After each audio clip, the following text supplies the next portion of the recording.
of our County Administrator, Don Donaldson. We have Elise Elder, our Assistant County Attorney. Thank you. That reminds and me I'm- that we have our city manager, Mr. Mortel, and our city attorney, Mr. Baggett. Thank you. The Village of Indian Town, no, is it the school board, Ms. Russell, next? We have our board lawyer, Tony George. We have our board member, Marcia Powers, Vice Chair Amy Pritchett, board member Lee Roberts, and then board member Mike DiTerlizzi, and then myself, Jen Russell. And I don't know when we're going to say this, and we'll say it again, but can we say something about Mr. DiTerlizzi? Yes, and I also want to introduce our superintendent, Michael Main. But this is the last meeting that Mr. DiTerlizzi is going to be at. We're going to miss him greatly. He's been a trooper for 24 years in public service, and we're so proud of him and so proud to have been able to serve with him, and we thank you so much.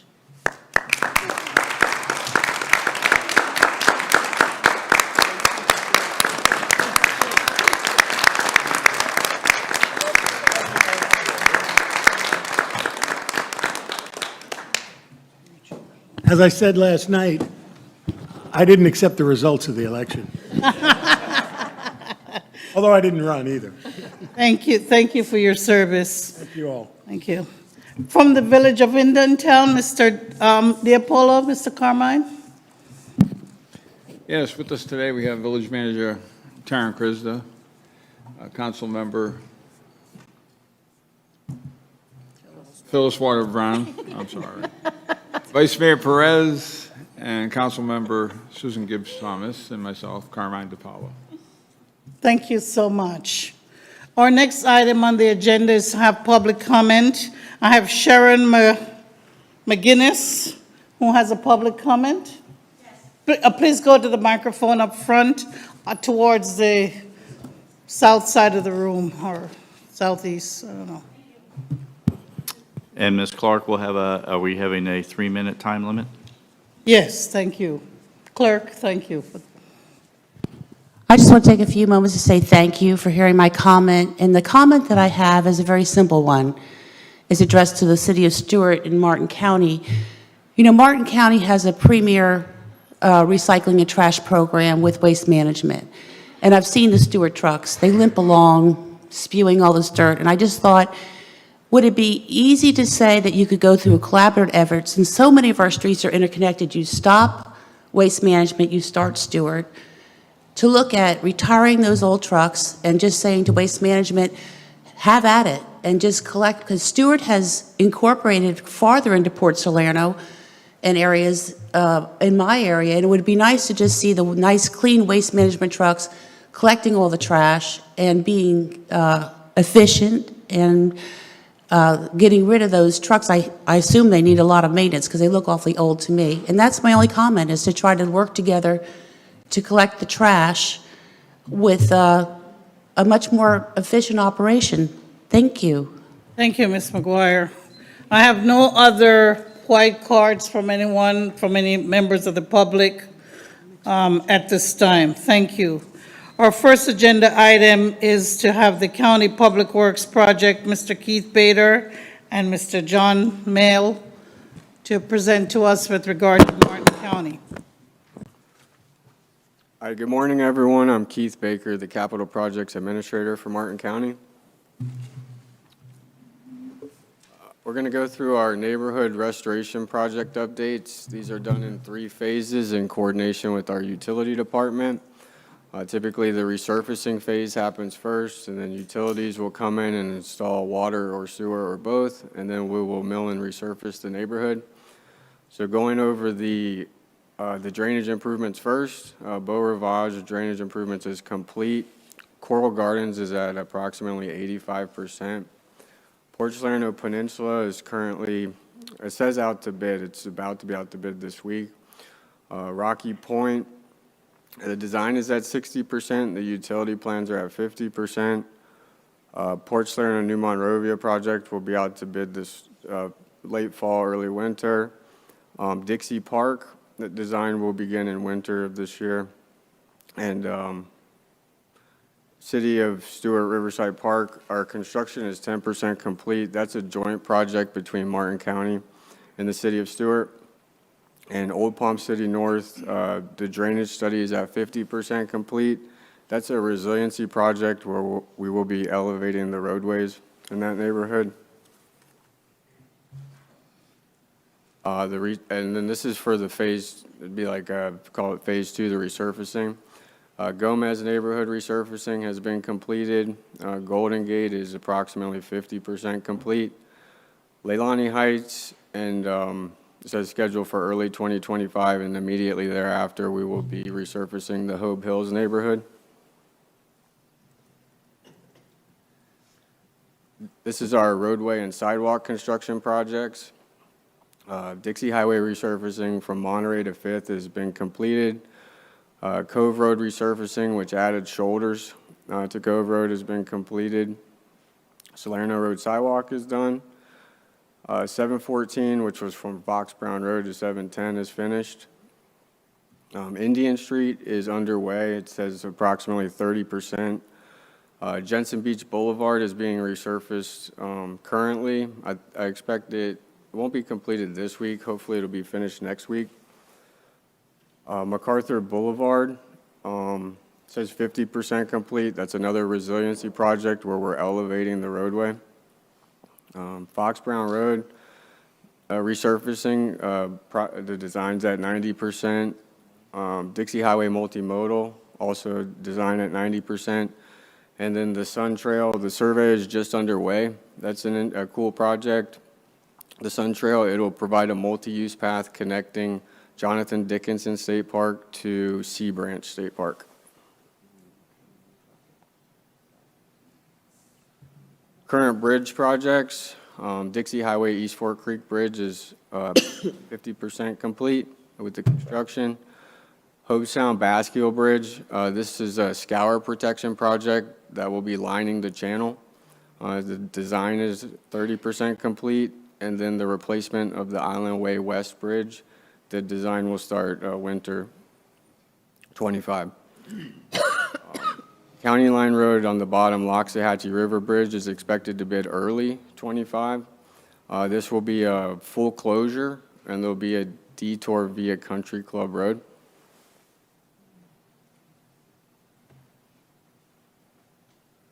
Moving on to traffic project updates, we have Indian Street and Willoughby. This is for the mast arm replacement, so a signalization improvement. It's underway right now. It'll be completed with the whole intersection improvement. Salerno Road at Canner Highway, this is a capacity improvement project. Construction is expected to begin fall of 24. Constitution Boulevard at US 1 as another signalization improvement. We're improving the, upgrading the mast arms. And High Meadow at Sunset Trail, we'll be constructing a new roundabout, and that one also expected to begin very soon.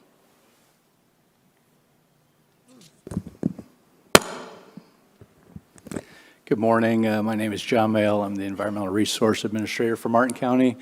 I'm just going to highlight some of the projects that the public is likely to see some progress on in construction phase.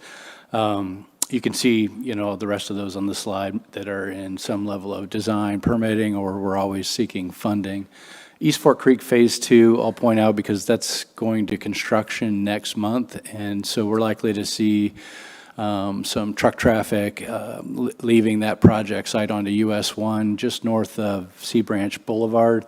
That's a 700-acre or 700-foot linear lake with a man-made wetland treatment area on the east end. That'll just help provide some additional polishing to stormwater that eventually makes its way to Manatee Pocket. I'd also point out some of my staff had the pleasure of spending a little more time in the water this summer, overseeing and monitoring about 20 acres of seagrass plantings in the estuary that also included a whole suite of different, I'll call them studies or experiments, as we try to equip ourselves to be efficient and effective at restoration efforts with seagrass.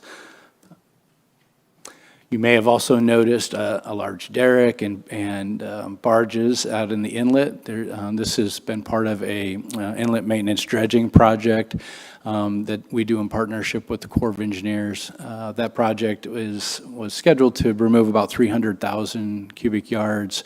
As of printing this presentation, we were at about 235,000 yards. It should be done by the end of October. Twin Rivers Shoreline Restoration Project will start imminently. We had to kind of address a few details on making sure we were protecting the gopher tortoises appropriately before that project started. You won't see a lot of construction traffic for that because it's not a lot of material, but there'll be some impacts to the, I guess, the southeast corner of that park that, it'll be for a few months. And then, I guess, just as a note, August 12th, the Corps of Engineers signed into a record the Lake Okeechobee System Operating Manual, which should substantially reduce discharges to the St. Lucie River. And my last comment as a public service announcement is that Keep Martin Beautiful will be doing a beach cleanup, a volunteer beach cleanup effort to address some of the storm debris that was left on the beaches. That'll be Saturday morning, starting at 8 o'clock. They're going to base themselves out of Jensen Beach, and they'll be sending groups of volunteers to all the beaches in that area to try and get those things back the way we like them. That's all I have. Thank you. Did we have any questions on anything from the county right now? All right. I just had one question on Sun Trail. That's a natural surface that you can both bike and walk? Yes, it'll be like a bicycle Mulch. path. Oh, not mulch, it'll be like a concrete or asphalt. Concrete? Okay, good. Thank you. Eula. Yes. Will Twin Rivers be closed during the construction? No, the park will be open. I don't think you'll really notice much impacts to the users. It's kind of confined to the southern boundary and the southeast corner, and the access to the construction will be following an old utility easement on the south side. Thank you. Thank you. Any other question? Thank you, County. Now we have Ms. Peter, thank you. Mr. Cunin from our City of Stewart Utilities Department.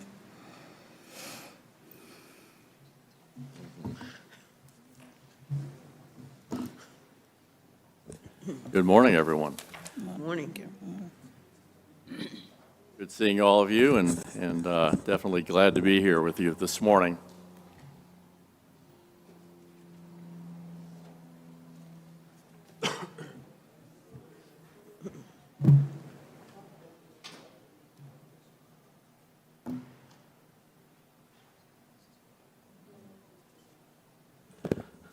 I have several projects to go over with you this morning.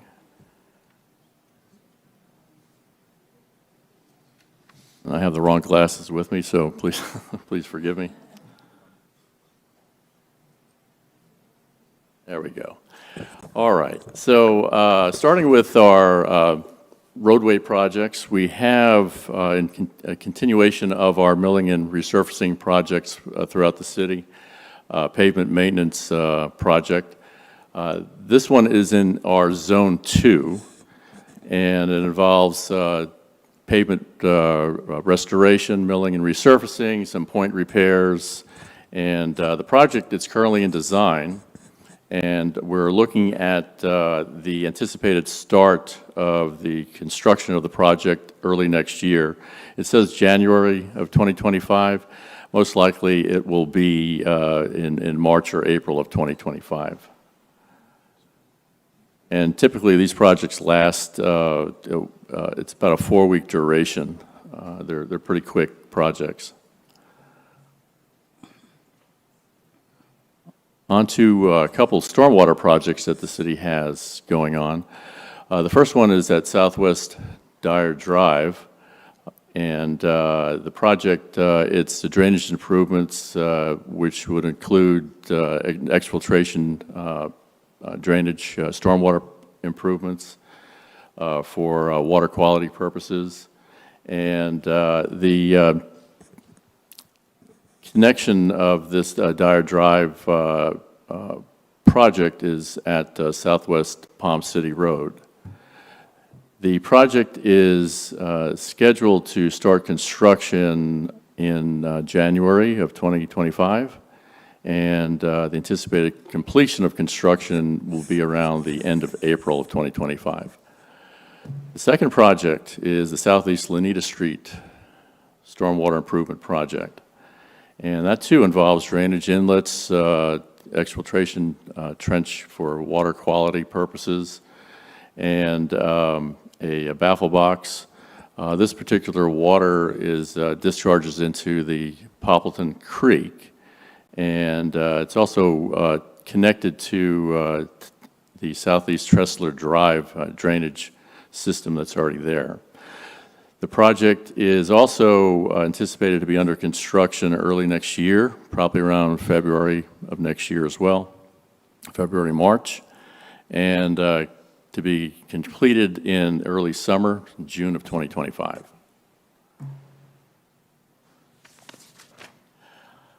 We have a couple of utility projects that involve sanitary sewer, sewer pump stations or lift stations. The first one is the North Stewart Lift Station.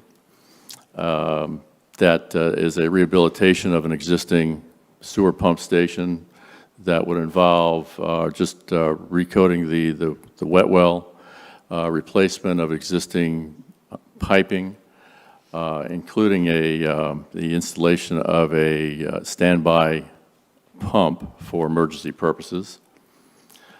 Second project is at our Conquistador location within the development. The Conquistador lift station is also in design.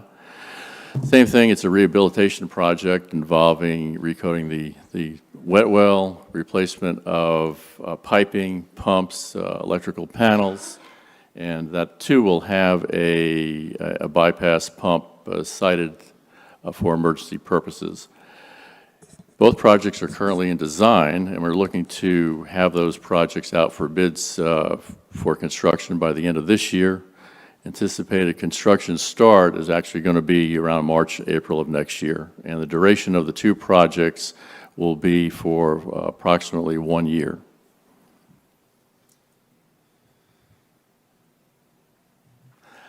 On to some facility projects that we have. Over at our water reclamation facility, we have a project involving the rehabilitation of the headwork structure. And that project is a complete rehab of the existing structure, including the internal workings of the structure, gates and channels and some piping as well. And the project is currently in construction. The project is all sited within our wastewater treatment facility, so there's no anticipated impacts to any of the local traffic. And the anticipated completion of the construction of this project is next April of 2025. And as I mentioned, all the work will be confined within the wastewater treatment facility itself.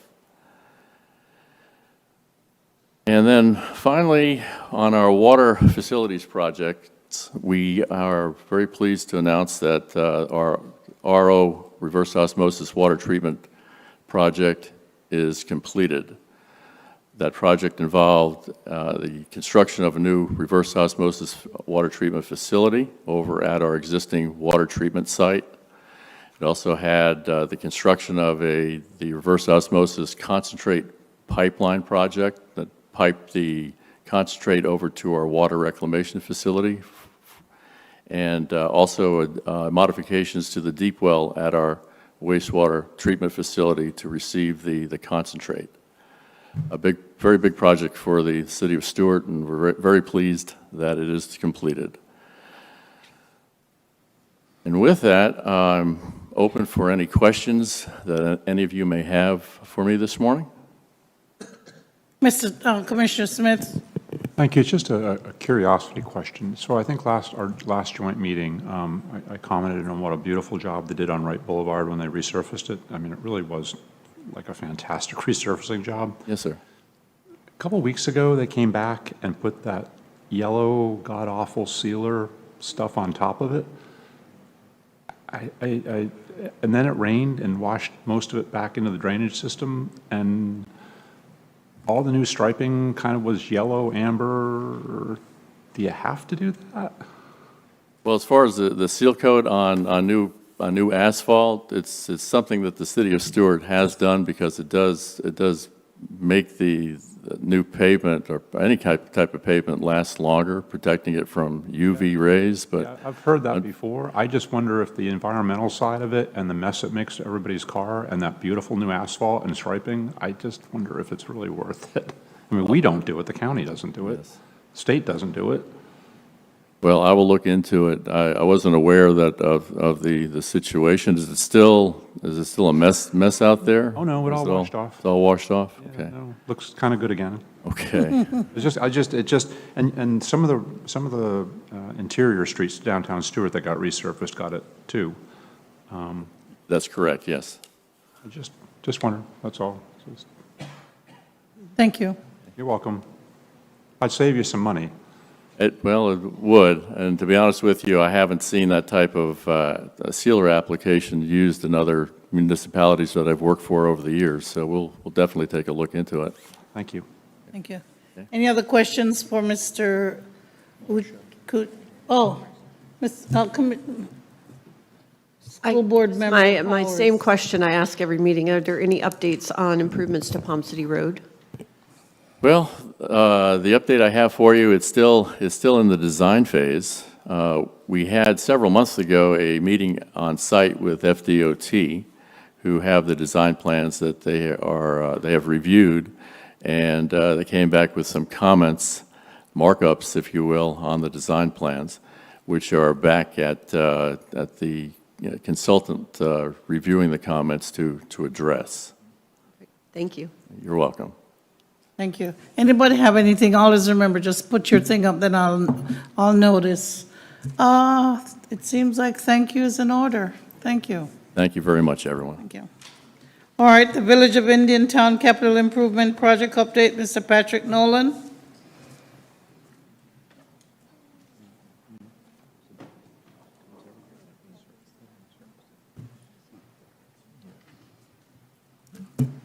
Good morning. I'm Pat Nolan. As you stated, I'm the Director of Public Works and Utilities for the Village of Indiantown.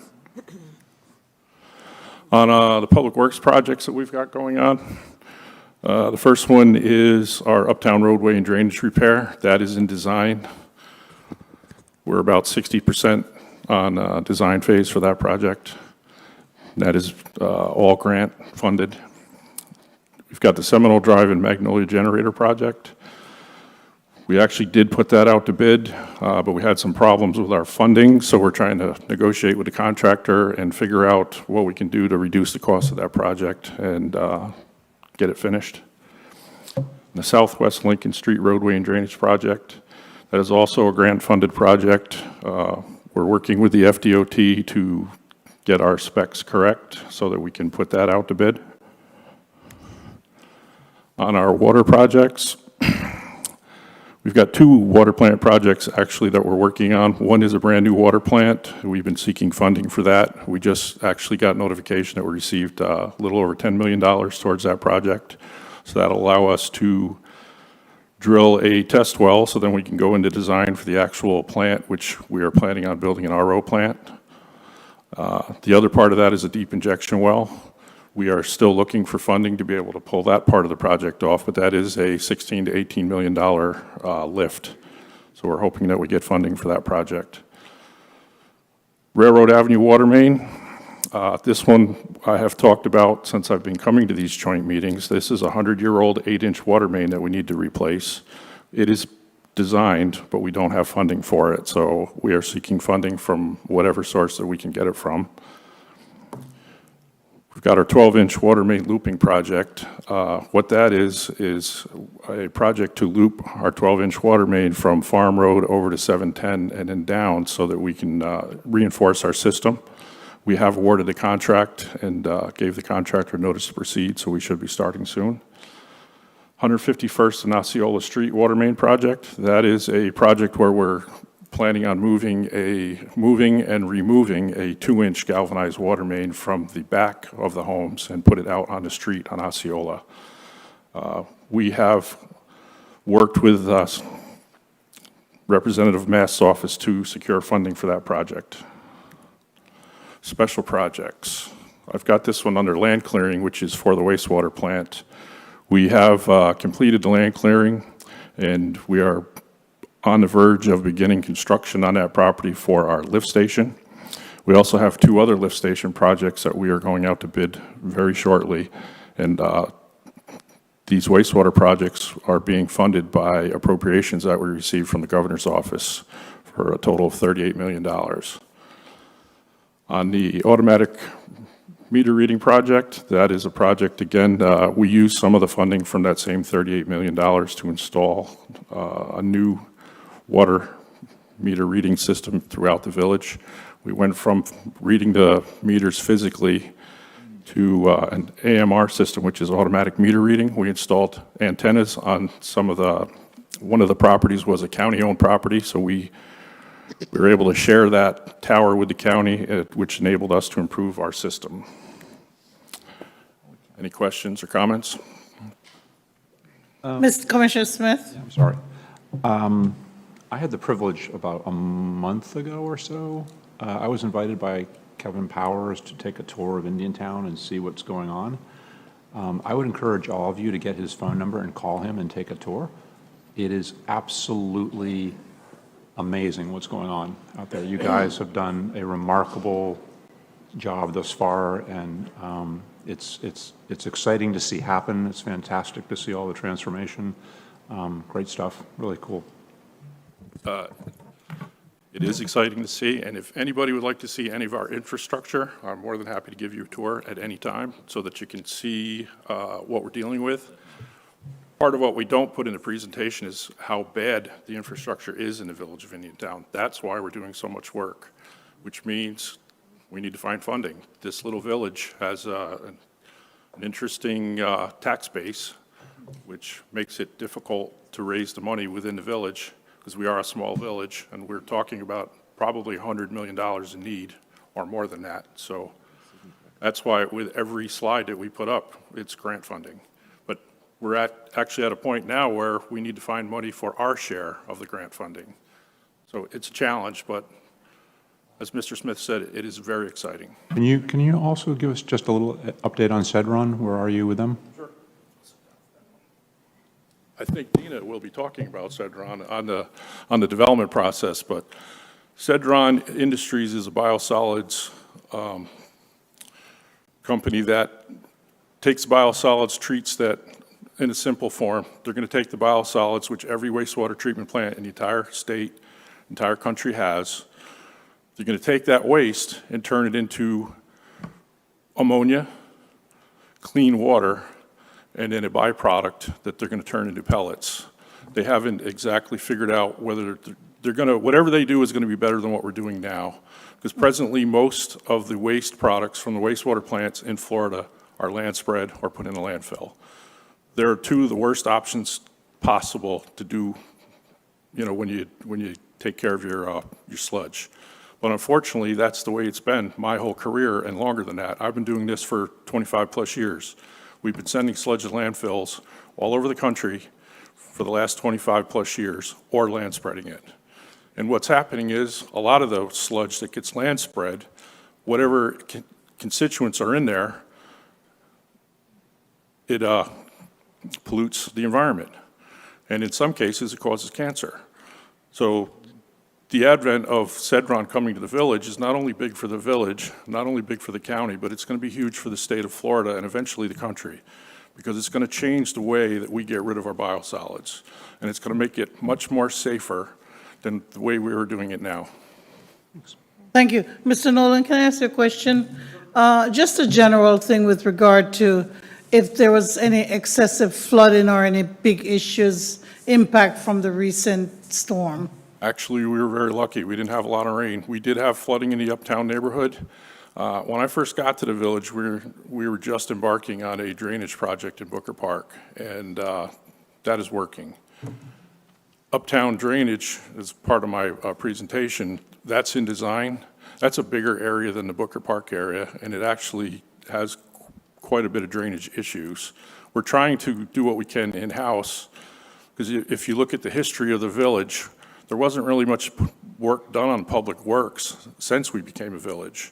And if you ride around the village, you will also see that there probably wasn't work done the 10 years prior to it being a village, or if it was minimal. So we're trying to do what we can in-house, and then we're chasing grants, as I stated before, to try to do these projects. Now, this Uptown Drainage project, the design alone is $700,000. We're looking at probably $7 to $9 million to actually do the project.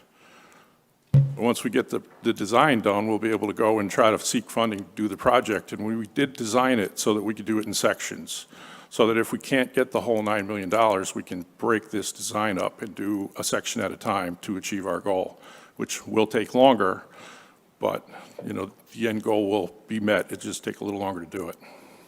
Thank you. Thank you. Any other questions for Indiantown? Oh, Ms. Gibbs Thomas, Susan? Thank you. I would just like to comment on, out in Indiantown, we are the recipient of work and the groundwork that was laid years ago with Cedron and the interest in it. And we have to, and the county, the state of Florida, everybody owes a debt of gratitude to Commissioner Smith, because it was his interest and his concern and looking into it that I think is the catalyst that has made Cedron available out in Indiantown. So, Commissioner Smith, thank you for everything that you've done. Smith, thank you. Any other questions for the Village of Indiantown? Amy, did you have a question? Sorry, Councilmember Pritchett, I'm sorry. Board member. Thank you.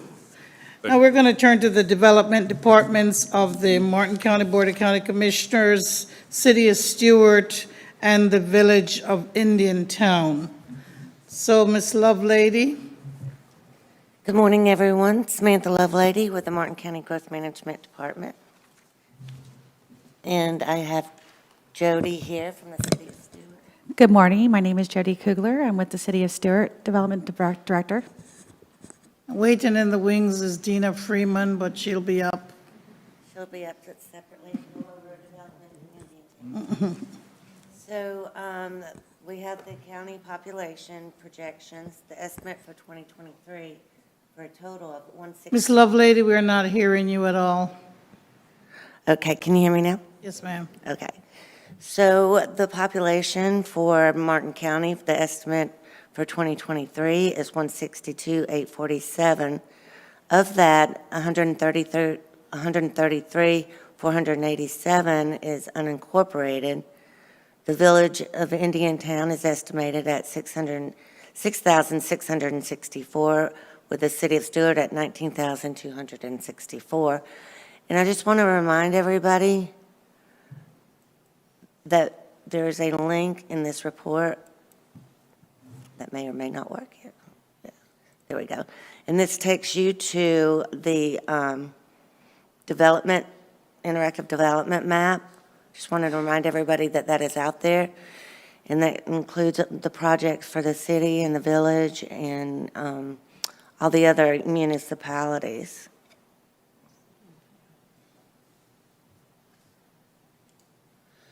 So through the year, January through October, I believe it was October 3rd, we've approved 398 units for residential.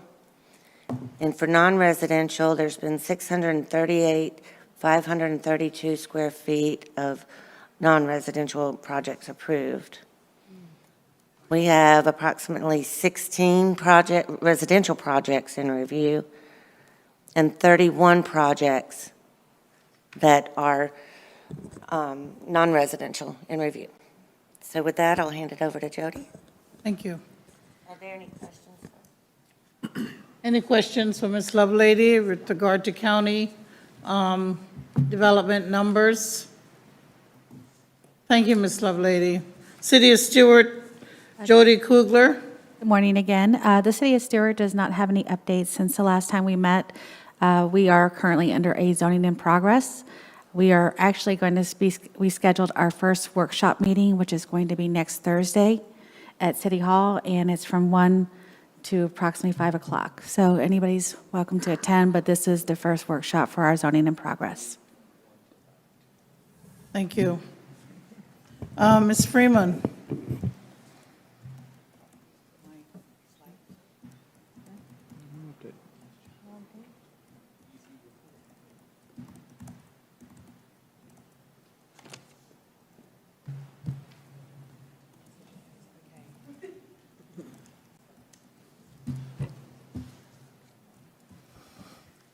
Good morning, everybody. Dina Freeman with the Village of Indian Town, Community Economic Development Director, one of the planners that works with Lucia Mendoza is here as well, who is the heart of the planning department. I want to recognize her. And she's helped to put together some slides. It's a team effort in the village. So we're going to start with some pictures. In response to Commissioner Eula Clark from the last meeting, you asked for a few more graphics and information. So we're going to go straight into the reverse of it and give you some pictures and maps first, and then some lists of some development information. So we have the grind hard ammo. This is an approved site plan. It's actually gone through review, approval, and building permit approval, and it's in construction right now. This is on a 19.17 acre parcels off Southwest Farm Road, 26,916 square foot facility. And actually already in conversation with them to be expanding that facility beyond that site for a phase 2.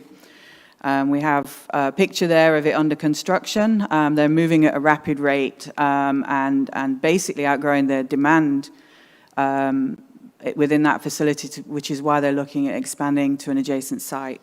They're progressing towards completion, and the business demand is already outgrowing approved site plan. It's very exciting. And that's on an industrial site. And then the next slide, we show the area depicted in blue is the Venture Park PUD, Plan Unit Development. This is a industrial subdivision which was annexed in from the Martin County into Indian Town.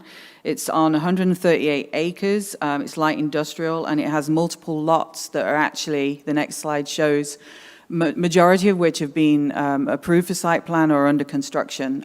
Green Carbon Solution, I'm going to show you a slide in a moment. We've got RCC construction. These are all industrial, manufacturing related or processing. We've got a pre-application in for Sky Leasing, a second pre-app.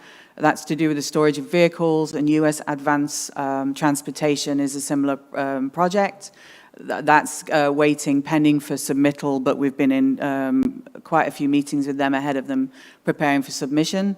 We've got the performance powerboats, which has been approved, development order issued in the last couple of months, and they're ready for submitting for the building permits.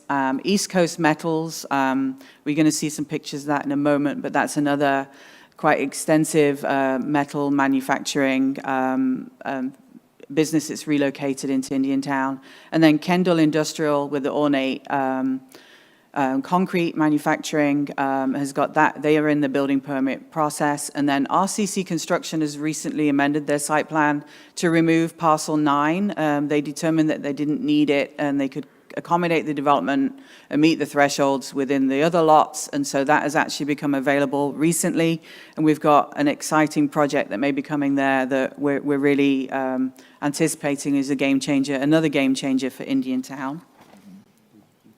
This is the Kendall Industrial site. Kendall Industries within the Venture Park. They've really constructed it at quite an alarming rate and are very keen to not only be bringing that business from further south, but they've also purchased multiple lots that are vacant, that are zoned correctly for residential land use and zoning for residential development, and are working with local construction builder to be able to provide housing for their future workforce.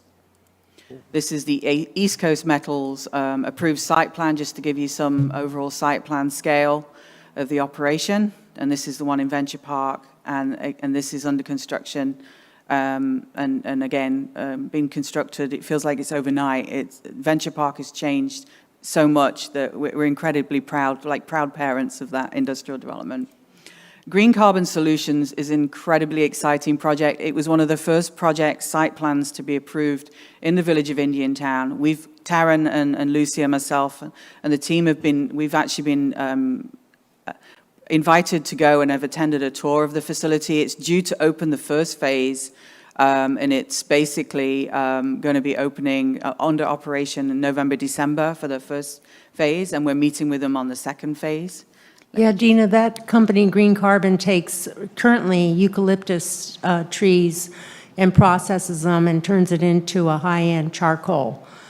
And they have one, and they're expecting to have 6 by the time they're done with their kiln or whatever their processing plants are. Thank you, Taryn. They're on, I've missed my notes on that. They're on lots 20, 21, 22, and 23 on 17.67 acres. And they're preparing to build out for phase 2, which is a lot of outdoor operations. And you can see from, if I go back, the picture here is one that we took while we were on our tour. So they'll be extending that operation to be able to produce more of, and effectively it's charcoal, and it's something that you use in a multitude of products. And I listed some of that. So it's a climate tech company transforming nature's carbon capture through photosynthesis into biochar, bioenergy, bio-oil, and carbon storage. And the biochar is used in industrial uses as a soil amendment for water and the environmental remediation, as animal feed and supplements in carbon sequestration. I have to pronounce that correctly. Yeah, and they also indicated to us they're looking currently to revise their processing so that they can accept railroad ties. And they're able to incinerate it at a high enough temperature that the tar, whatever, that creosote, that they can handle that. So it's kind of exciting if they can do that, because those railroad ties are everywhere. And they've got sister companies in Poland, and they're basically, they're just hitting the go button right now on the first phase, and that's going to generate the demand for the expansion. And we're looking to hopefully have that in for review and approval within the next, hopefully by April, May of next year, they'll have site plan and building permit approval for that. Ms. Freeman? Yes. Did they indicate in their planning efforts what the employment rate would be for something like that? They did say, I can't remember Like a total now. number of Employees? creation, It was like 25 Yeah. initially. Yeah. Grindhard will have 100. East Coast Metals was moving their whole operation from the south. I think they were, what were they losing? Around 50, I think, and Kendall Industrial as well, around 50 employees at the starting point. And we're working with other companies that are also looking to come in. So this idea about broadening our tax base is actually starting to happen, which is why we're so excited, because we can then help to support the infrastructure improvements as a village. So we're really actively pursuing accommodating the industrial development in the appropriate industrial designated lands. Before you go? Yes. And another cool feature, for those who've been around long enough, there was a project many years ago called EcoGen that was going to be a power facility out west of town, west of Indiantown. And the eucalyptus trees that are planted down on I-95 that were going to be the prototype power source for that plant also are being used as the biochar source, or a source of biochar for this plant. And if it works, they will grow thousands of more acres of that product to become part of the component feedstock. And another cool thing is you can also make plastics out of material. So a lot of European dashboards and cars are made from this company's process facility. They explained like the seats you sit on, the phone covers, Really so interesting many stuff. things. And it's going on in Indiantown. It's really cool. We were very proud when we got the tour. They've done a good job. So Terralago, Indiantown DRI, Development Regional Impact. This is the area depicted in blue that shows the extent of the project. Anybody that's driven out to Indiantown recently will see that this is actually happening. And we're in Phase 1A and Phase 1B. There's a zoomed in with the blue showing the extent of the entire property. It's approved for a PUD master for 2,488 units. and 808 units have been approved at the site plan for Phase 1A and B. There's the actual overall master site plan with all the different phases. So 1A and 1B are approved as a final site plan. Is that all single-family or some multifamily? No, there's multifamily, sorry, I'm looking the wrong way. Multifamily, townhouses, single-family. There's also some commercial development and assisted living facility. So it's quite, quite an expansive small parks, pocket parks, community areas, obviously preservation of wetlands and buffers around that as well. So it's. Is that central water and sewer, or will they have package? They'll have, they've reserved capacity for 1A and 1B, and they'll be working with the village, obviously, as we improve our provision of water to be able to hook up for the subsequent phases. Yeah, we currently, Commissioner, for your information, the Terra Lago reinstituted the Community Development District that was out there, and the village has been working with them to help us fund the infrastructure as far as they're taking the lead on it. So it's a three-way agreement between the state and the CDD and the village, and they primarily are working on the wastewater side now. But as Dina said, they've got approval for Phase 1A and 1B. We're hoping that these next improvements that we do to the water plant, we just are trying to get another $12.5 million for, will help us get a little more capacity for that next Phase 1C. And then we will continue to incrementally work with them to get them, you know, as they proceed. But the CDD has been instrumental in helping the village move forward on our projects. Good, I didn't know you had done a CD. Thank you. And here's just an aerial for those that have not been out to Indian Town and just wanted to see the extent of work that's underway. And there's another one as well that just gives you an idea of the overall size and scale of the property and the project. And there should be a video if it plays. Oh no, it might not play. There. This is where I need Lucy. No, it's not playing.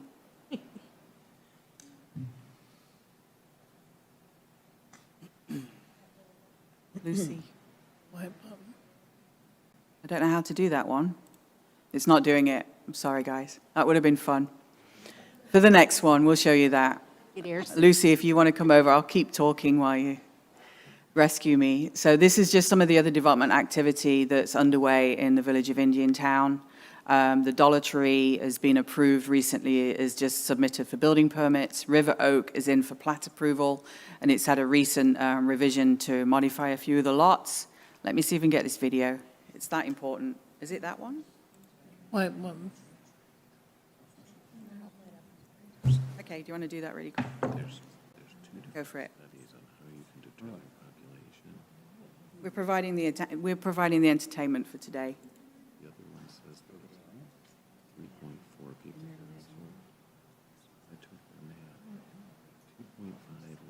Thank you.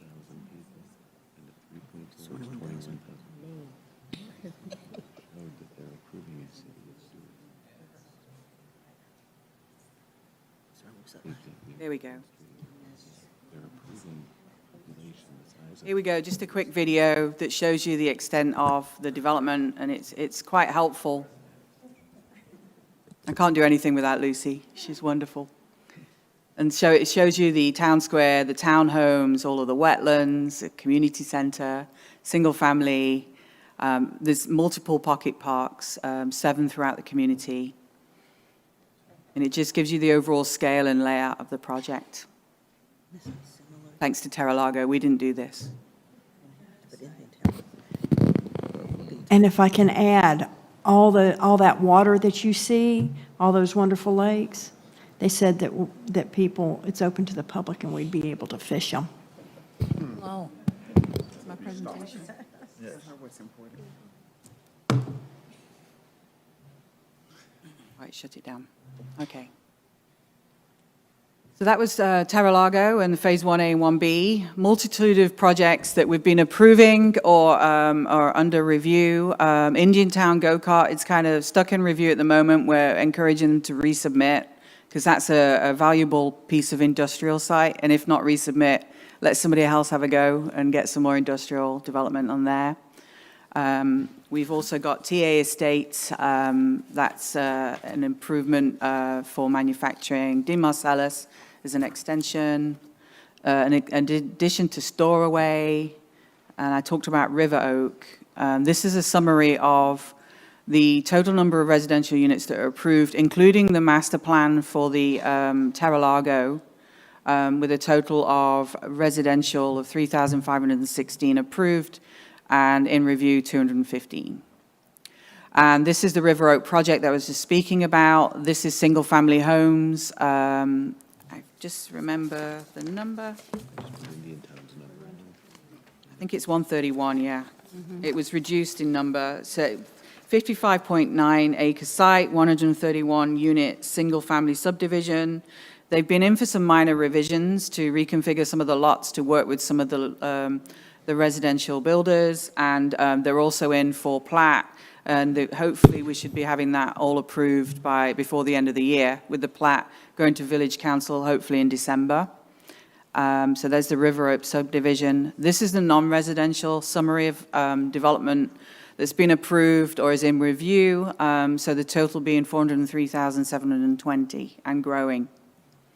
And then this is Indian Town, the Cedron facility that we talked about earlier. This shows the location, utilizing some of the water wastewater treatment plant, so effective reuse of some of the land that we're not using as a village to actually generate income as a lease with the village, and also provide such a game changer for not only Indian Town, but the entire, really we think the entire state, the way that they're going to do business in cleaning up and accommodate in multitude of local governments throughout the area, throughout the region at least. So there's a site plan. Where we're at status-wise with review, there's a few minor tweaks that need to happen. Communication between our village engineer and our Pat Nolan as our Public Works Utilities Director. And then we should be getting that approved before the end of the year as well as a site plan. And they're looking to start clearing and start construction and get that done within the first quarter, like, you know, into the middle of the year, and do that really quickly. And this is comprehensive plan amendments that were approved. They're the similar slide to what was shown before. The new addition is a 0.19 acres for the Walsh property. When it was reviewed and approved as a large-scale comprehensive plan amendment and also a land use zoning, there was a small Scrivener's error in the legal description that wasn't caught until after the project was approved. So we have to go through, unfortunately, for a very small scale Scrivener's error fix, but that's going to be presented before the Planning Zoning Appeals Board and the Village Council and meet the state statutes in terms of noticing and requirements. But they're very excited and starting to look at clearing land and accommodating and getting site plan approval for accommodating that expansion of the existing facility. And that's the end of our presentation. What I would also like to add is a thank you to the Martin County Building Department, because they're continuing to support us in our building permit reviews. We're such a small entity, and we really appreciate that we've had that. It's been working really well with staff, and we're very happy with that, and we're very grateful. I also wanted to just say that through funding through the USDOT, Thriving Communities, Main Street America, we're improving our GIS system with a consultant that's been funded in part to provide some of the layers that we aspire to be Martin County and have all of those different layers. We also have Placer, funding for a company called Placer, where we're going to get training and access to phone data. We've received that funding, we've paid them, and now we're going to get trained up. And that's going to help us give a true picture of what the population numbers are in Indian Town, rather than what we see with the census information, and also how people travel in and out of Indian Town and where are the hot spots. And that's going to help with also with any future accommodation of maybe some other retail stores that may come to Indian Town based on that. So we're excited about that. We also have some Treasure Coast Regional Planning, some funding to have them help with facilitating outreach to our communities. so that we can look at identifying some smaller projects that we can hopefully then receive some additional funding from Washington, D.C. Lucia and LaRonda will be going representing Indiantown, where there's a lot of networking and there's a lot of opportunity, and they love Indiantown. We tick all the boxes. So we just need to ask for some more money to get some more of these projects done. So that's the end of my presentation on behalf of the village, and we thank you. Thank you. Any questions for Ms. Freeman? No questions? I'd like to recall Samantha Lovelady, please. Sorry, I'm not in court. Sorry. Samantha, could you, can I ask you a question?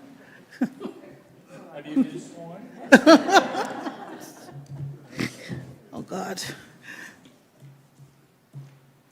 It's that interactive map. I wanted to look at the large purple area in the center there by Bridge Road and Canner Highway. Oop, wrong one.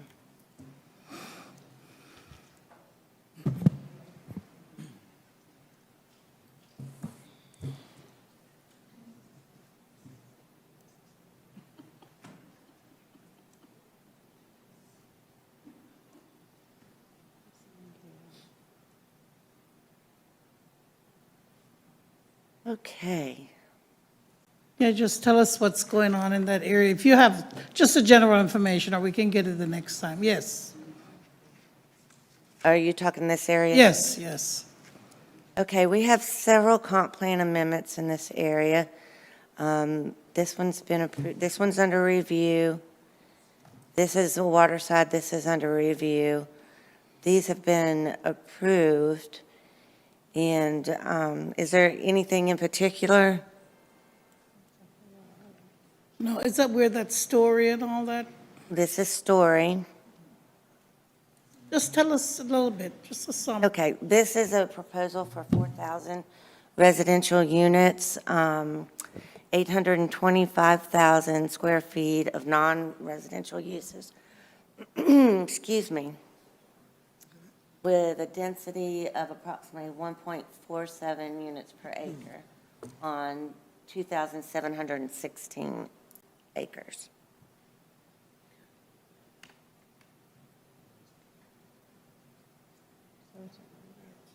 Anything else? And that's on the MPO map, so the current plan that's there for Canner Highway is still 2 lanes with any divided in there?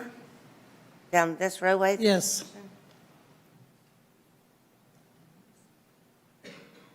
Yeah, the red marks here show the MPO approved projects. So I don't see any right now along this, but there have been improvements in that area, I believe. Yes, there are access points. All right.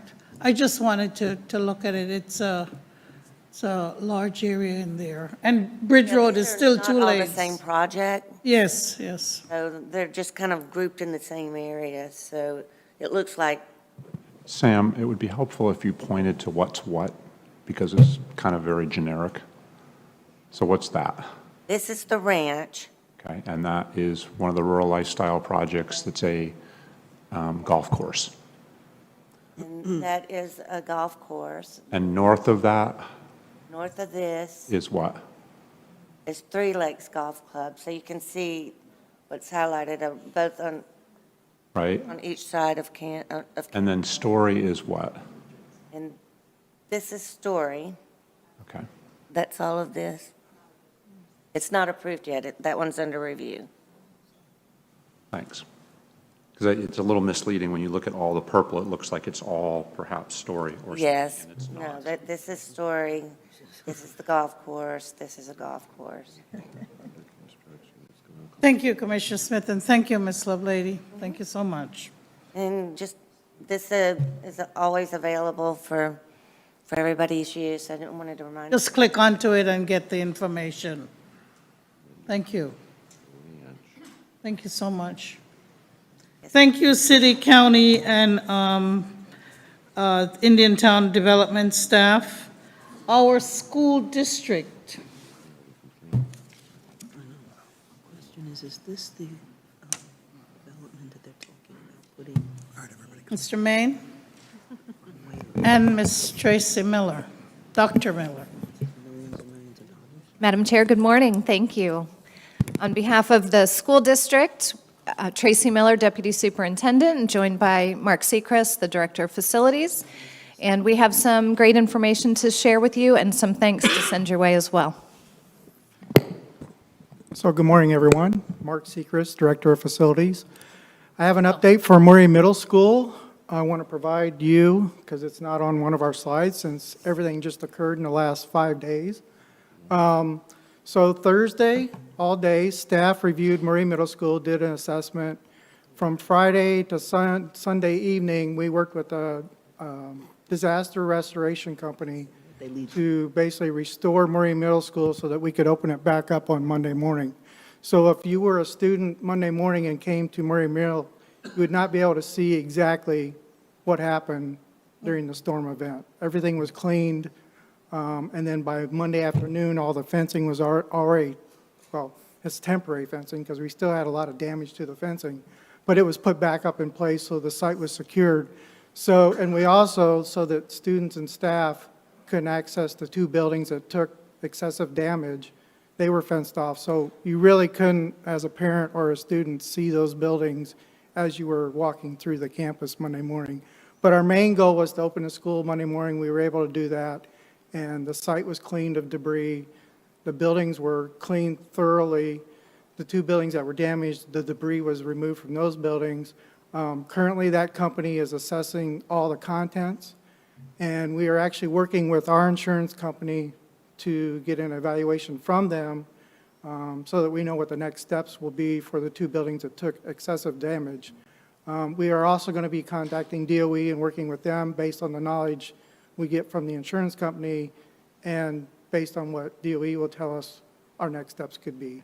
So right now, our next steps are we're assessing the project to evaluate what our steps are going to be, and then we'll address that with the school board because it's going to take some school board approvals on our next steps.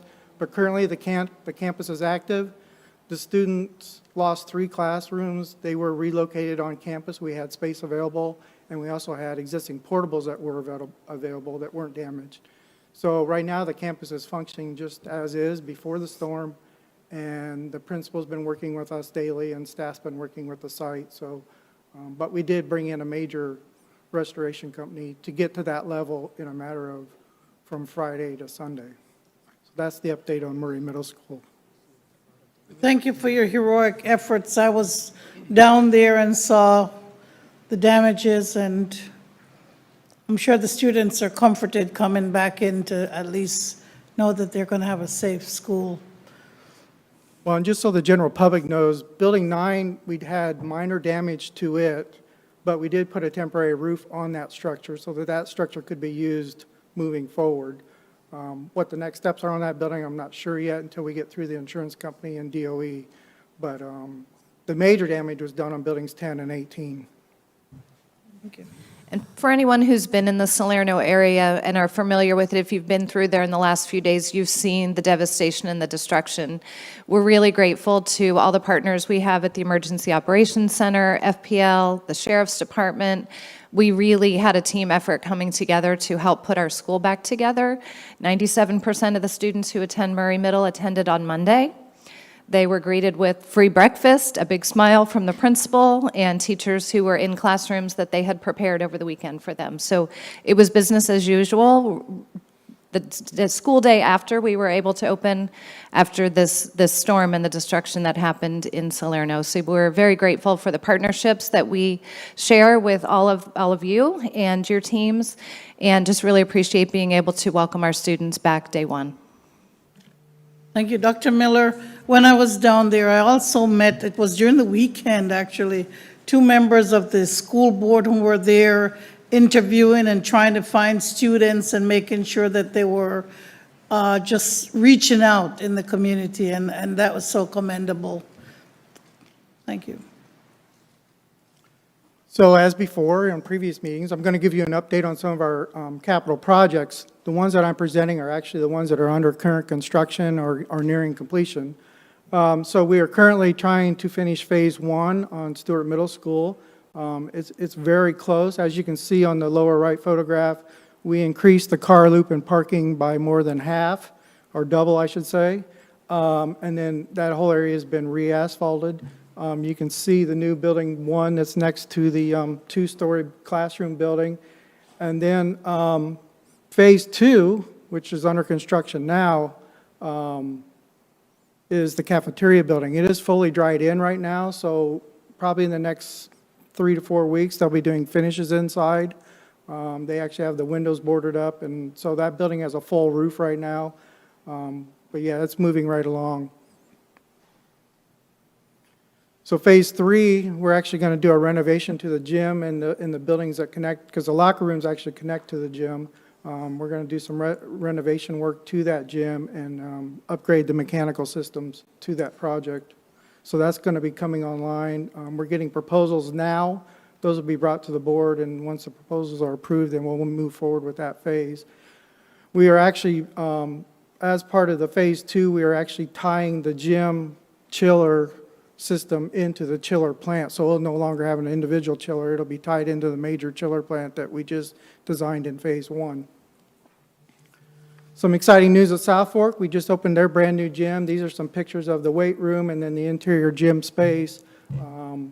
That project is nearing completion. That project included the gym itself, the major chiller plant for the site, and renovation of the ball fields. So the gym itself was the last phase of that project, and it's stating 94%, but it's being occupied right now and used by the students daily with PE, and then it's being used by all the sports activities, volleyball and basketball and everything like that. So that project is nearing completion. Can I just say one thing real quick about your weight room? Sure. When I was a kid, our weight room was like on the second floor of our gymnasium, and it was about the size of a closet. That's really impressive. This is college-level weight room. Yeah, it is. It's really nice. And everything just happens to be red and black. Just happens. Just happens. And San Francisco, who could have?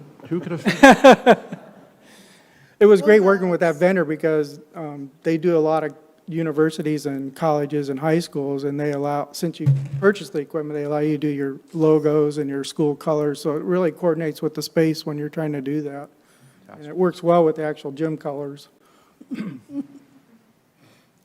So one of the projects that just came online, even though it's a very short-term project, is our purchasing, maintenance, and transportation site.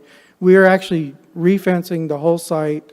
We're providing some gate access, which is controlled.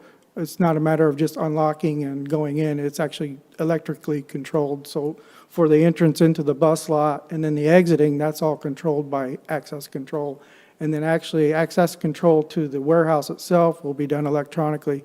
So we're trying to basically secure that site so that it's more secure than it is now. But that project is 68% complete. We've had a little bit of delay now with 2 hurricanes, but it's supposed to finish this fall. And this slide actually shows an updated slide of we usually have anywhere from 12 to 24, we call them major projects. It's not because they're large, it's because of their priority or what their relationship is to the school sites. So right now we have 24 projects, and this will occur over the next 5 years. But it includes sites. I can give you a list of sites. It's Murray Middle School, because we actually had a project scheduled for there. They were supposed to receive an admin media center similar to Stewart Middle, so that project was in the works. Now with the current storm event, that project may get bigger but we just don't know the next steps right now. But we have the South Fork High School on there. We have a school district office project, Hidden Oaks, Stewart Middle School, Martin County High School. We have a kitchen HVAC project that has 7 schools on it: Bessie Creek, Crystal Lake, Felix A. Williams, Pinewood, Seawind, Willoughby Learning Center, and Hidden Oaks.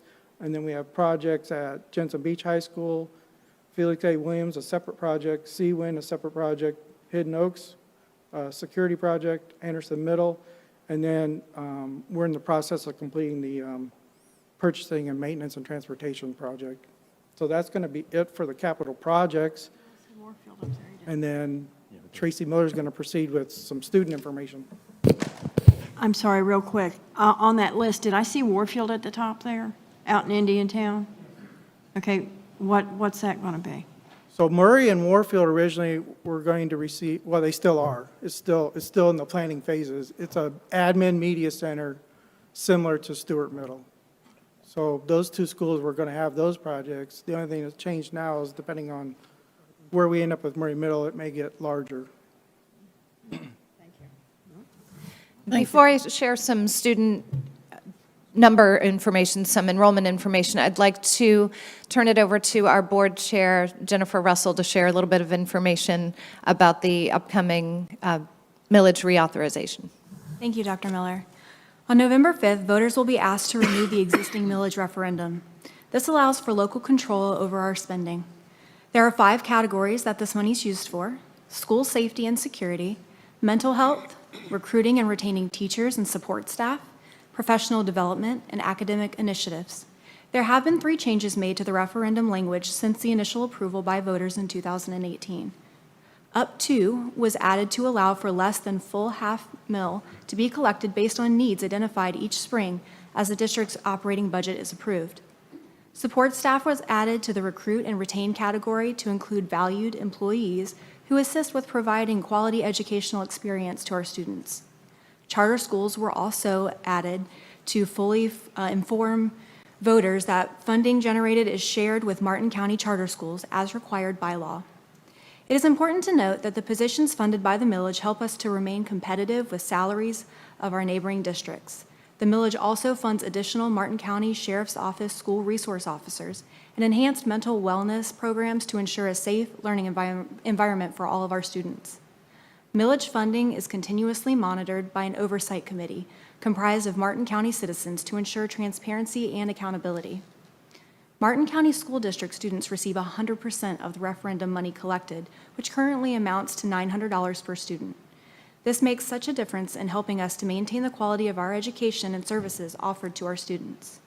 I wanted to take a moment to acknowledge and thank several organizations that have taken the time to write letters of support for the millage referendum: the Jensen Beach Chamber, the Palm City Chamber, the Martin County Education Association, Stuart Martin Chamber, AFSCME Florida Local Chapter Number 597, TC Palm, and the Economic Council of Martin County. We really appreciate their support. The board is humbly asking for the community's support by voting yes on November 5th to continue the millage. Thank you. Dr. Miller, I'll pass that back to you. Thank you. Dr. Miller, anything else? Yes. I think we will. Oh, Commissioner Smith, sorry.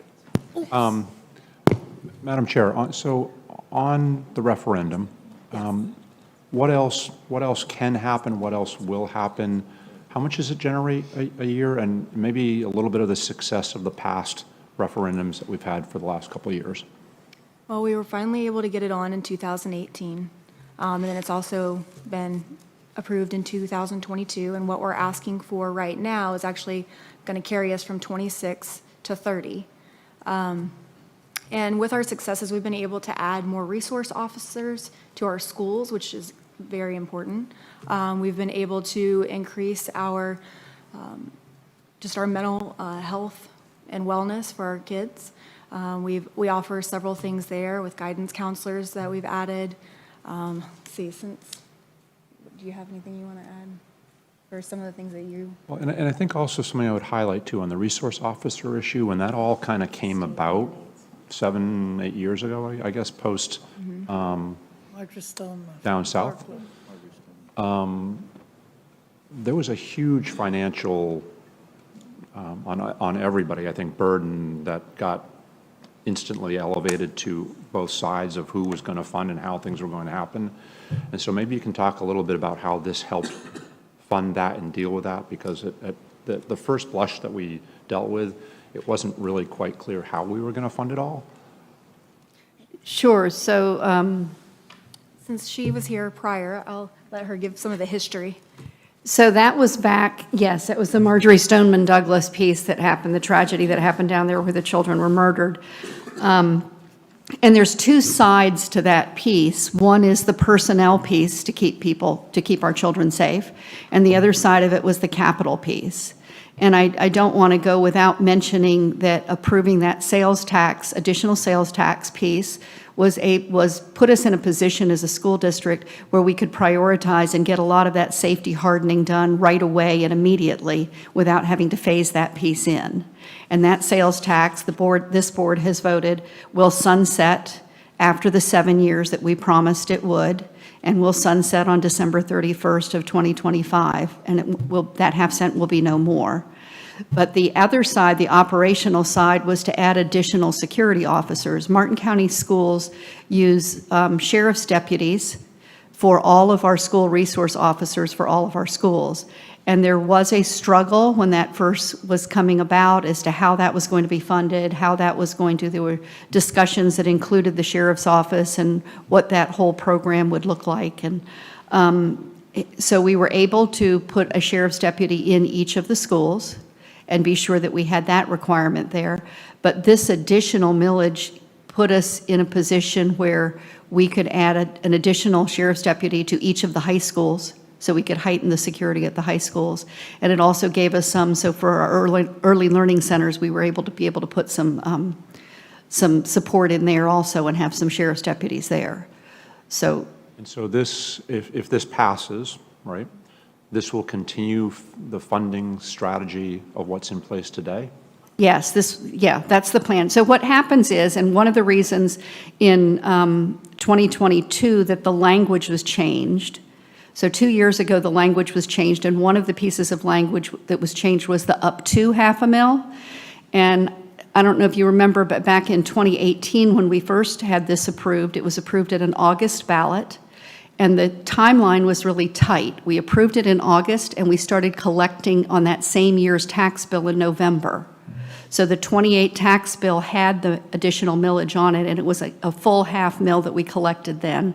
It put us in a position where in that year, for the 2018-19 school year, we actually approached that year with 2 budgets. We had a budget with the millage and a budget without the millage, so we would know exactly where that money was going.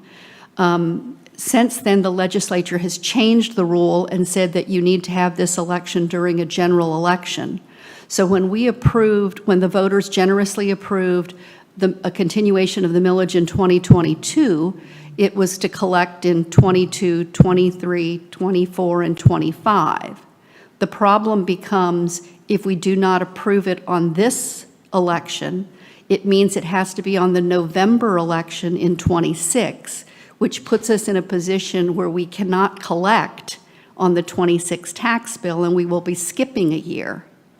We're fortunate because since we have that extra year, next year we have a year, so we will have some clarity so that if it, under the unfortunate situation where it doesn't pass, we will have a year where we'll be able to look at it and adjust and figure out what we're going to do. So that's one aspect.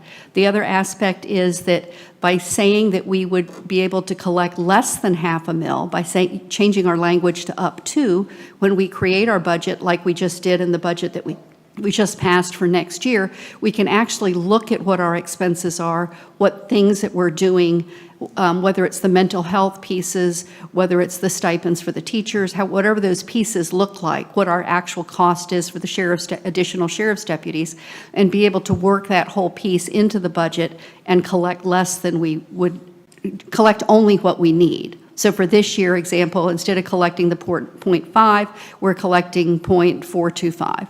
And we've reduced that. And I'm sure you said it in all of that, but if you didn't, I'll ask it again. If it doesn't pass, what doesn't get funded? If it doesn't pass, the board will have to go back and look at several things. So the largest chunk of the millage piece is for the teacher stipend piece. So those stipends go for between, I think it's, is it 1,800, Marcia?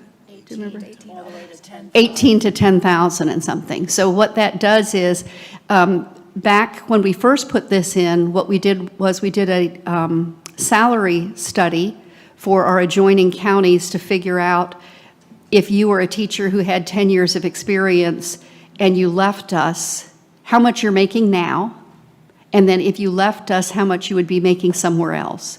And we took all those numbers and figured out exactly what that number was to make ourselves competitive and worked that into the equation, and that's the largest piece. So that's the piece that, if the millage does not pass, the largest piece of it that would be lost is those stipends that go to our teaching staff and would make us uncompetitive in the labor market. We redid that study again 2 years ago and looked at it to see what that looked like to make sure that we were still on board with that. And then we also, that needs to be negotiated with the teachers' union as to exactly how that's being distributed, but we know what the dollar amount is of that piece. So that would be the largest piece that would go away. Based on our budget, I don't know if you've done a deep dive into our budget, but that piece of it would be very, very difficult to fund with our general revenues. I mean, we just wouldn't be able to do that piece. The other pieces that we would miss would be the sheriff's deputy piece for the additional sheriff's deputies, that the SROs that are in our high schools and in our early learning. That's a separate contract, so it's not rolled into, we have the two contracts. We have our regular ones, and then we have our millage-funded ones on purpose, so that if there is ever an eventuality or a point in time where that isn't collected, we would know that that was the piece that was dropping off, and we would have to either figure out how to refinance those, or those would be gone also. And then obviously some of the mental health support pieces, which is the additional foots on the ground and personnel that's in the schools, programming that supports mental health for our children, is another big chunk that would come out of there. Yes, on that note, oh, Commissioner Smith is not here. On that, I was going to ask about there's so much problem with mental health and what happens when a student does something, whether they bring a gun or they start a fight or whatever occurs, some type of altercation. How is that mental health administered? Is it just a counseling in the schools, or do we have individual school psychologists? Just give us just what's happening with that. You said that, I know we have the school resources officers and other things, but just give us a general idea about the art of mental health in schools these days. Well, I do think you have the right phrase. It is an art, and kind of all of the above is true. So depending on the case, depending on the situation, whatever the student presents, whatever the needs are, that's how we respond. We respond very individually and very tailored to the needs of whatever the case is presented. And as you've all seen, as we've all heard, the need for mental health supports certainly isn't going away. They are drastically increasing, in fact. So the mental health supports that we're able to provide, if we weren't able to provide the level that we provide now, could be very detrimental to our students, to our community. So what our Student Services Department through mental health and mental wellness is able to provide is critically important to the success of our students. And just personally, I would hate to see any of that lost. It's a great benefit to students, and again, tailored to the needs that students present. If I can add on to that for you, Eula. So we are grateful. The governor and this state's administration has seen value to mental health and has a mental health allocation that comes to each school district, which most school districts, the majority of school districts across the state of Florida, that all gets reported back to the state as to what you're using that money for. And most other school districts, that's the extent that you would even be able to do a deep dive to figure out where the mental health supports are. In the Martin County School District, we have also, through the years, even before that was money that was coming earmarked from the governor at this higher rate, we also ran a second document that was a comprehensive document for mental health for what was provided for our students. There was an interest in the community as to what that looked like, what those tiers looked like, what the programming was, who the programming was offered to, who the programming was provided by, what the cost of that programming was. I would expect that document we're going to be seeing on next month's agenda. So in the November meeting that the school board has in November, that will be a document that, a publication that you'll be able to look to and actually do a deeper dive and figure out exactly what those pieces are, and it will actually show exactly what the total cost of a mental health program in the Martin County School District, a robust program, looks like. So it's in addition to, because we really do need to thank our other community partners and other people that help provide services to us at their cost that they're helping us with, or at the cost of Children's Services Council or somebody else. But that document will be available in November. We can be sure to get a copy to you, and all of you if you'd be interested in it. We'd be, I don't know what, if one of these days, maybe we can get our city manager to just get a little presentation from the school as to what's happening, just a little thing, Mr. Maine. I mean, I'm not the mayor or anything, but, you know, I think it's just important to know. Thank you. Thank you. Thank you for that discussion, and we appreciate your support of hearing more about the millage reauthorization that we have coming up. And just a few more numbers for you. We'll go quickly through them. These are active enrollments, students who are in attendance in grades pre-K through 5 in our elementary schools. And we did a comparison on the actual date. So as of 9/25/24 this year, we compared to the same date last year in looking at enrollment, and you can see the difference, either a positive increase at some of our schools in elementary or a decrease in enrollment year over year. And in middle school, the same data is provided. You can see in elementary, we are up a little bit in the elementary schools in overall enrollment. However, in middle schools, we are down in enrollment compared to last year, and the same is true for high school. We currently have 3 schools that are over capacity: Martin County High School, Jensen Beach High School, and Bessie Creek Elementary, and that just means that they have exceeded the Department of Education's definition of capacity, and there are some portables on campus to be able to safely and appropriately accommodate students at those schools. And of course, again, you don't have the number for the charter school, high school, which is Indiantown. You have it on that list? I can't see that list. We don't have the charter schools on here. These are our special centers, such as Riverbend Academy. We have our hospital homebound program, Spectrum Academy, and some of our ESE programs, Project Search, Martin Sales. We have a teen parent program, of course, Willoughby Learning Center, located next to Pinewood Elementary. And those are the total year over year for our special centers that we operate as the Martin County School District. Thank you. Okay, so our total traditional schools, meaning our K-12 schools, including our ESE pre-K, and then the special centers that we mentioned, you can see that year over year, we have a decrease in enrollment by about 30 students from one day in time, looking back a year to that same day. Thank you, Dr. Miller and Mrs. Sechrist. Mark? Thank you. Mr. Maine, do you have anything? No, I just wanted to thank Mr. Don Donaldson. It was a pleasure. And nobody wants to go to the EOC when it's activated. Many of you have been there. But when Dr. Miller says it was a true partnership, it really was very nice to come together as all of our entities and municipalities and really work towards making sure that everybody was taken care of in the community. And so appreciate your leadership, sir, and everything that everybody provided and by way of support. So thank you. Thank you, Michael, and your participation in on our with the EOC and our incident command structure, which makes decisions on behalf of schools and so many other things. Your leadership was critical to that as well. Thank you, sir. Thank you. Commissioner Hetherington from our District 1. District 2. Two. But while Don was giving that update on the emergency management, I had a couple questions on debris removal from some of our residents and the procedure that will be undergoing for pickup. So I thought you could update on that. Thank you, and I'm going to have James Gorton, our Public Works Director, come and give you a brief update, but I will say that our crews have been working immediately after the storm, clearing the roads to assisting with emergency management, and they've been picking up prior to our other contractors arriving. So Jim, if you can give us an update. Sure. Jim Gorton, Public Works Director for Martin County.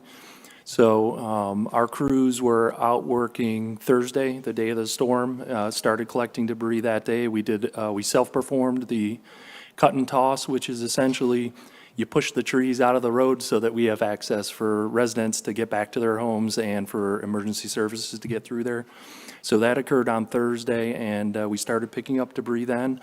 We've worked every day since then and have picked up well over 100 loads of debris centered on the neighborhoods that were most impacted. So we started in New Monrovia and Manatee Creek. We went to Rocky Point and, Mariner Sands, Mariner Village, those neighborhoods that were most impacted. That's where we're focusing our efforts. We are now able to start expanding out to other neighborhoods and start picking up debris in those areas, and the next step will be to bring in our debris contractor, our emergency debris contractor, which is going to happen next week. And they'll be picking up largely C&D debris is what we're seeing. There is some vegetation, of course, but the C&D debris is what we're expecting to see quite a bit of once people get their homes inspected by their insurance agent. So it's important that the property owners take the time to contact the insurance company and get a clearance to clear that debris out before they do it. Otherwise, they run the risk of not getting reimbursed for that damage. So we're trying to pass the word to those residents as we see them, just so that they're prepared for that. So that's kind of our process. It's unique that with a tornado, we're used to seeing hurricane damage, which is countywide, and with the tornadoes, it's really isolated to certain areas, and the devastation in those areas was pretty intense. However, we will be looking countywide at any storm debris that's put out at the curb, as we traditionally have done, which include vegetation, which we prefer to be separated. Any white goods also that make their way to the street will also be picked up, and then any construction demolition debris as well. So they all get separated into their different functions. One of the challenges we had right now is, given the breadth of the storms throughout the state and the southeast, is that the number of contractors available to assist has been diminished in terms of pickup. So our staff will supplement it. The other thing is the governor issued an executive order providing some guidance on picking up debris, and they also issued an order or an amendment to the contracts that increased the cost that local providers could receive for picking up debris. So we're working through that with the state, since we already had a pre-event contract, which was for less than what the governor has stated that people can receive. So that's part of our issue, working with our present contractor. And of course, we're doing this all in a way so that we maximize our ability to receive the funds from FEMA. And our FEMA director, secretary actually was here Friday, Secretary Criswell, and we met with her and Brian Mast. And debris management was certainly part of it, along with restoration of those communities that were devastated. And that's going to be an ongoing effort. I'll be having some more conversations with many of you all on how we can get those communities rebuilt affordably, because we know we have some residents that were not insured and many that were underinsured. And so it would be a loss for us to have those residents to have to move away due to this tragedy. So that's some of the things I think we'll be discussing in the future. Thank you. Thank you, Donaldson. Board Member Pritchett.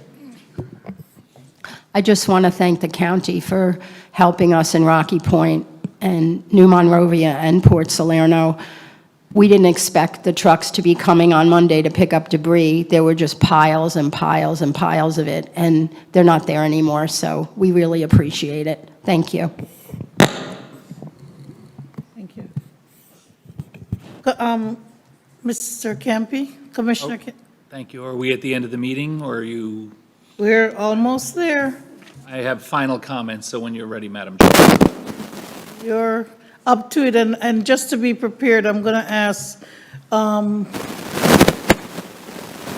City Manager Krista to fully introduce her new members to us after Commissioner Campy. I just want to take a moment of personal privilege to, one of our board members has had to leave, but one, to thank Mike DiTerlizzi. He was 8 years a county commissioner, my predecessor, and then went on to the school board, nearly 25 years of public service to our community. I wanted to thank you very much.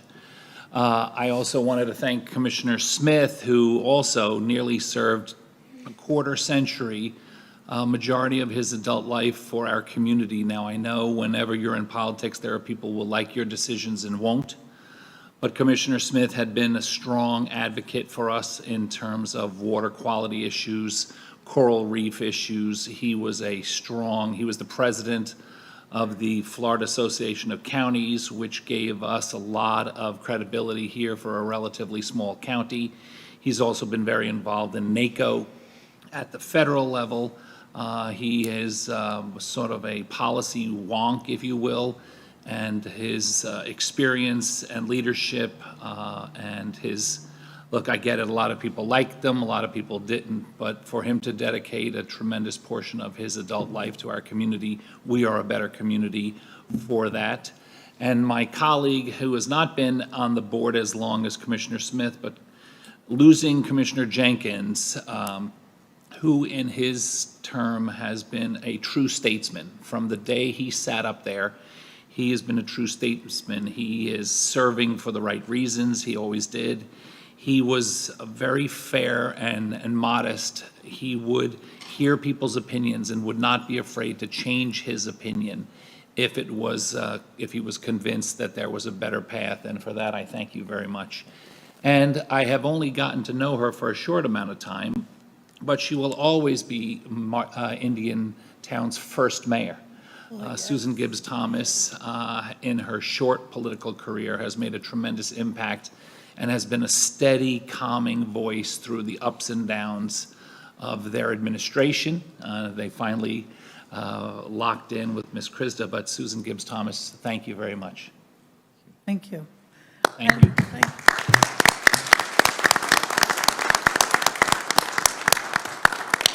I know we have 2 cards up, but you just want to go through? Yes, we have with us today, who's actually president, is Phyllis Waters Brown, newly elected, and we have Ernestine Williams Palmer, but she's not here today.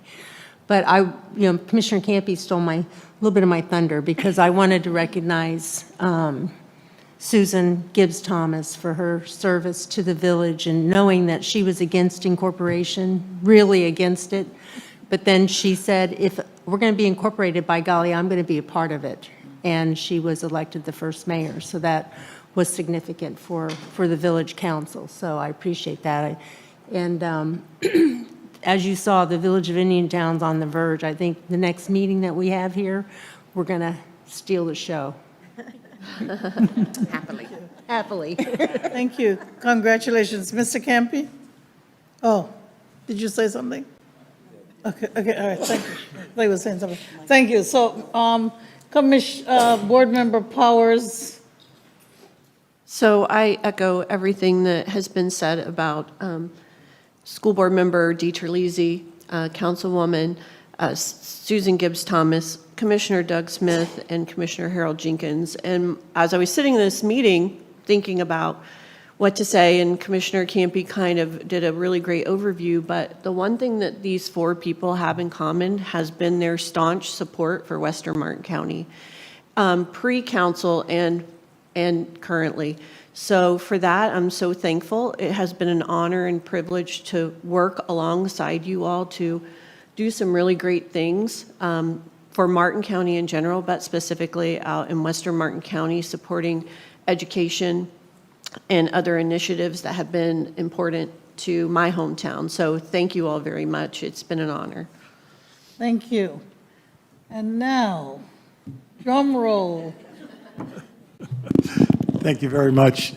Commissioner Campy, thank you. I appreciate, you always have such kind words, and I appreciate that. And I just, we talked a little about a lot of things here today, and I remember back in early 2000s, Taryn may remember, I think Russ was still an administrator, but we actually put this whole program together, the interlocal agreement, and it was after a very rough time when the city of Stewart and the county were fighting, and they were suing each other, and everybody was getting sued.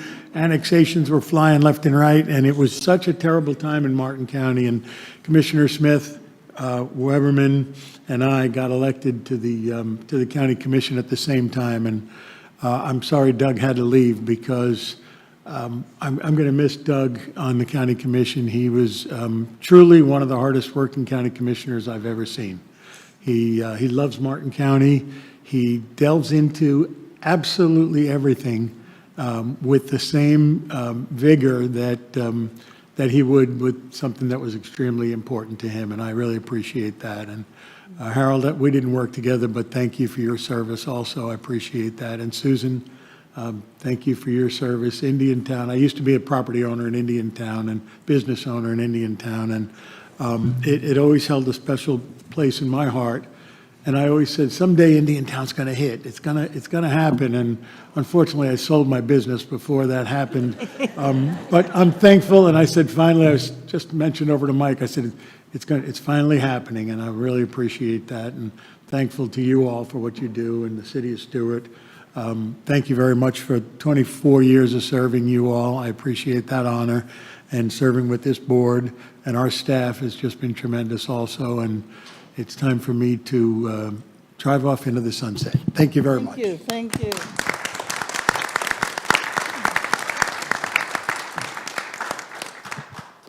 When we started, Susan, okay, go on.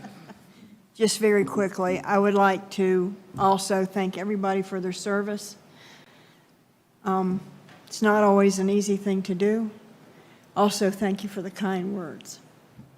It's been a privilege, truly a privilege, to represent Indiantown and to serve the people of Indiantown. And as you guys can tell, we're up and coming. So just hold on. Thank you. I'd like to say something if I can. You know, 2 years ago, we decided I was going to run for office out in Indiantown, that things needed to change. And I got to know Susan. I got to know Susan very well. She'd become a really, really good friend. And I'll tell you, as a team, as a council, I think the last 2 years have been the best 2 years in Indiantown. Bringing Taryn into the village and the council that we have today, we can't lose. It's a winner with the people that we have. And, you know, Harold, I will always appreciate everything you've done for Indiantown.